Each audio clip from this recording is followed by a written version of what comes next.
Good afternoon, Director Mueller, Ms. Brzezinski.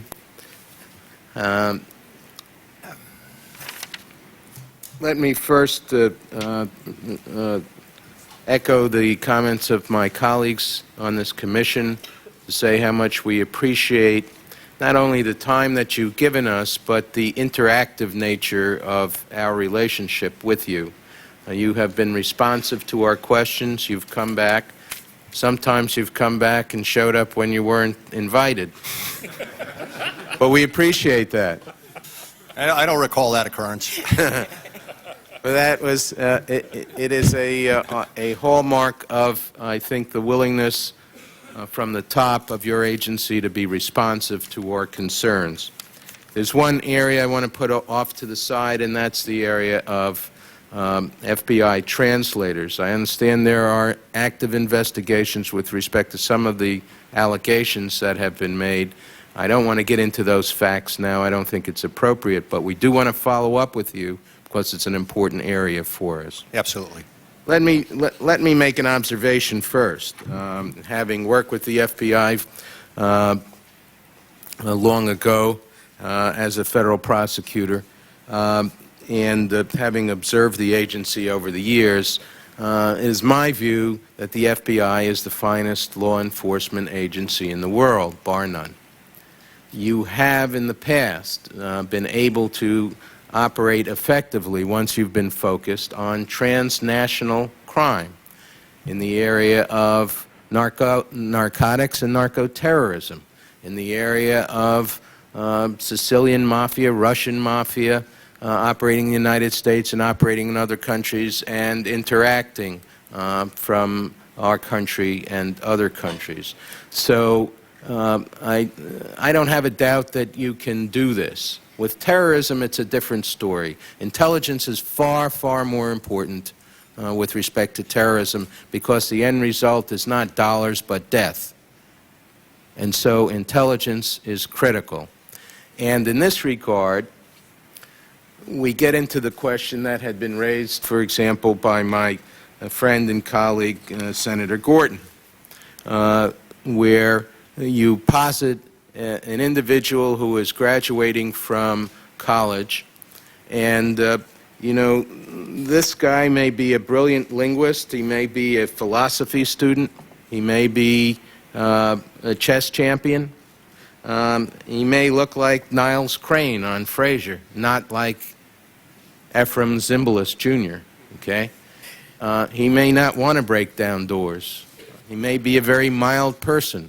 The people that we have met at MI5 who perform analytical function don't look like cops. They don't look like state troopers. They don't look like your typical FBI agent. But they have the brain power. That's not to say the FBI doesn't have the brain power and they're traditional agents, but these people are thinkers first and foremost. They're analysts.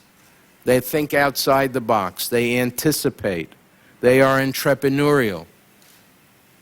They are of a different caste than the typical law enforcement officer. You'll give me that, I take it. Yes. That's the best and shortest answer I've gotten in weeks. Shortest question.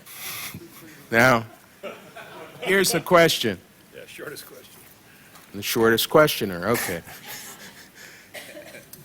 My question is based on the fact that no one questions your integrity, your purpose, but we know that the FBI is sort of a creature which has existed, which has perhaps been the most bureaucratic agency in all of Washington. It's existed with its own culture, protecting itself for a long time against change imposed from outside. In the world of post-Bob Mueller, how do we know that it's not going to revert back as it has from time to time when other directors have tried to institute change? And my question is, under these circumstances, if this commission decides that its recommendation will be to allow or to recommend that the FBI continue to have its responsibility for domestic intelligence. Should we not make sure that the institutional changes that are made, suggested, and are modified, and we may have some modifications, suggestions for you to consider, are not enacted somehow legislatively so that they will be protected against the inclination to morph back into an old regime? Well, let me go back to the point you were making that wasn't a question, and that is about the person who wishes to come and does not want to wear a badge and carry a gun. We want them. We want those analysts. I will tell you, the first couple of days after September 11th, I was briefed by and continuously briefed and brought up to date by two of the finest analysts I've seen. Every day I am briefed by an analytical cadre that is the match of any analyst that you will have at any of the other agencies, and I know that because Maureen Baginski tells me that. And so we want those people. We want those persons who don't want to break down doors but want to be the same as what you would have at MI5, a targeting officer, for instance. A person that comes in, brings the intelligence together, and sets the requirements to be filled by the collectors in the field. So we want that person. As to the question, the last part, in terms of how do we assure that the changes take hold?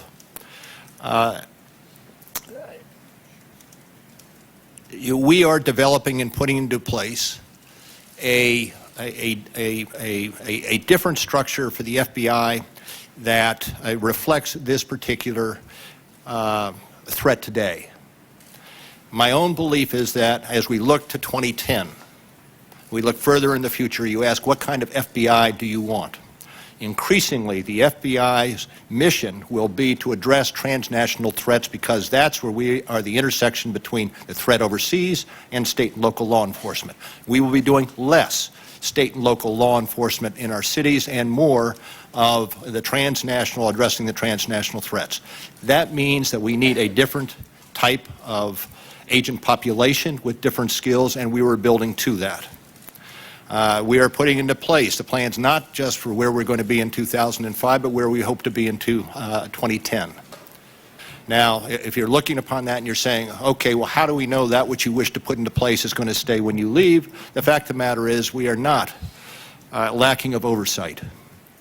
Congress, I am up every other, I don't want to say every other week, but often in front of Congress in terms of oversight, in terms of appropriations. It is not that we are not subject to scrutiny in terms of what we have done and where we are going.